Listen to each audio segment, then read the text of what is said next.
عزیز طلاب و ناظرین، ہمارے یہاں خصوصاً اردو میں غزل کے فن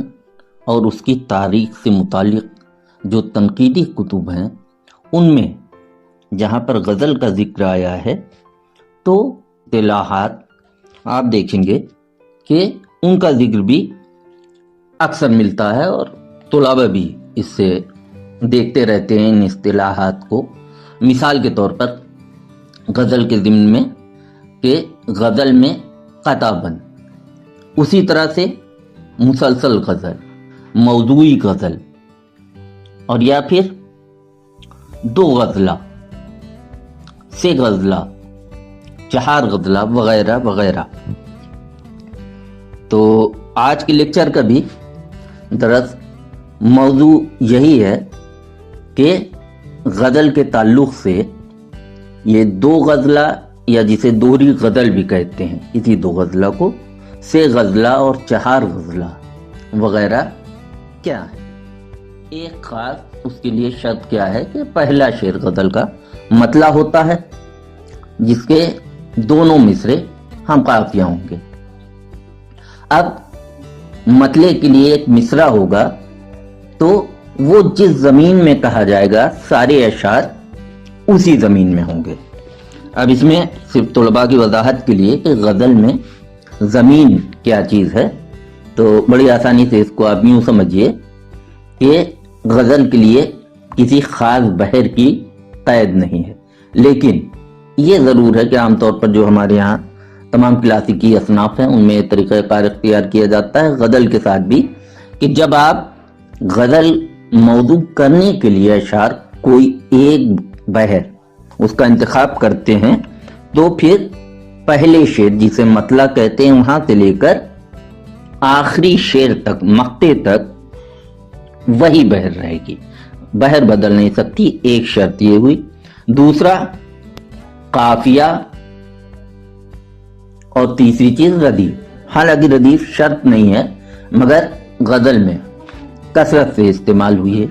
اور آج بھی ہوتی ہے۔ تو غزل کے ایک مصرے کی بحر، ردیف اور قافیہ، ان تینوں چیزوں کو یکجا کر دیجئے تو اسے زمین کہتے ہیں۔ دو غزلہ یا دوہری غزل کی ایک مثال اپنی بات کی وضاحت کے لیے اردو کے ایک کلاسیکی شاعر کے کلام سے پیش کرنا چاہتا ہوں۔ دہلی کے آخری مغل بادشاہ بہادر شاہ ظفر، دیکھیے ان کی کلیات میں کس طرح سے ایک ہی زمین پر دو مختلف غزلیں جو دو مختلف مطلعوں اور دو مختلف مقطعوں کے ساتھ ساتھ دو مختلف دیوانوں میں شامل ہیں۔ ان میں سے پہلی غزل جو دیوان اول میں شامل ہے پیش خدمت، اور جس کی ردیف ہے آپ سے آپ۔ ملاحظہ کر کیا ہوا مجھ سے کشیدہ ہے وہ گر آپ سے آپ، کشش دل اسے کھینچے گی ادھر آپ سے آپ۔ اس دل آزار کا کیا جانے ہے کیا خوف مجھے، دل دھڑکتا ہے میرا دو دوپہر آپ سے آپ۔ ہے بھی رات کہاں جائے ہے ماہ لقا، بول اٹھتا ہے یوں ہی مرغ سحر آپ سے آپ۔ اور دل سے ہے راہ اگر دل کو تو ہو جائے گی،